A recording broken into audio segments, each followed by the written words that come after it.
说不，这里是电话销售区，我是这里的考官。在这里，你们只需要做2件事：第一，拿起电话，随意说出一个指令。该环节结束后，进入第2轮，系统将挑出1名员工执行这道指令。这名员工需要严格按照指令要求行动。大家记住，淘汰的人数越多，对剩余人员的升职和存活越有利。所以，请尽可能给指令增加难度，嘎掉那个接收命令的人。随着他一声令下，1分钟倒计时正式开始。我拿起手里的电话，顿时有些茫然，该说什么呢？不管我提出任何要求，都将有一位同事在下一轮拼命执行，所以要求越致命越好。但与之对应的是，第2轮的我也将接收到别人传来的命令，这无疑是一个心理博弈的问题。我隔壁几个隔间的人似乎已经开始了行动，请抠掉自己的所有手指甲，请掰断自己的大拇指，请用尽全力把头撞到尖锐的桌角上。一条条指令让我心惊胆战，我都不敢想象第2轮时这里将变成什么样的人间地狱。1分钟并不算长，场上1半多人都已经说完指令，放下了电话。我紧张的左右环顾，脑子里不断闪烁着一幅幅画面，一上来就团灭，恐怕也不是公司想要的结果吧。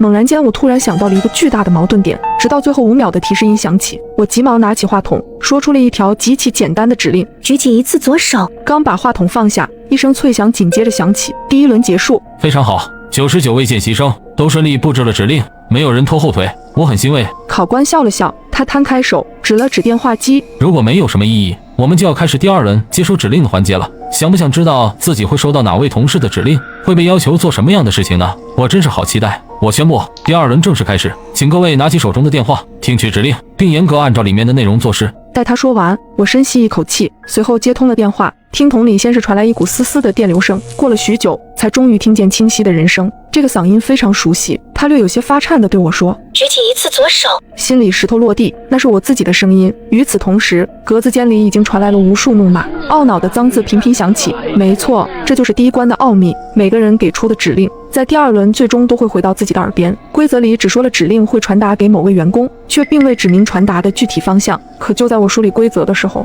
却发现了一丝猫腻。在大厅时，喇叭声提出的总规则里明明就有这么一条，禁止以任何手段攻击和伤害考官和同事，包括你身边同一批的新人。唯一能使2条规则同时实现的条件，就是每个人下发的指令最终都会落到自己的头上。考官的话在误导每一个人，一道道嘶吼声撕心裂肺，在我耳畔此起彼伏，每个人都要为自己的命运买单。我轻轻举起左手，完成了任务，走出销售部，喇叭声再度响起。恭喜各位完成考验，晋升为 K5 专员，目前存活人数33人。接下来，请各位前往5楼集合，迎接第2次晋升考验。这一次的主题是专注与合作。爬上5楼，考官微笑着伸开手：欢迎来到5楼，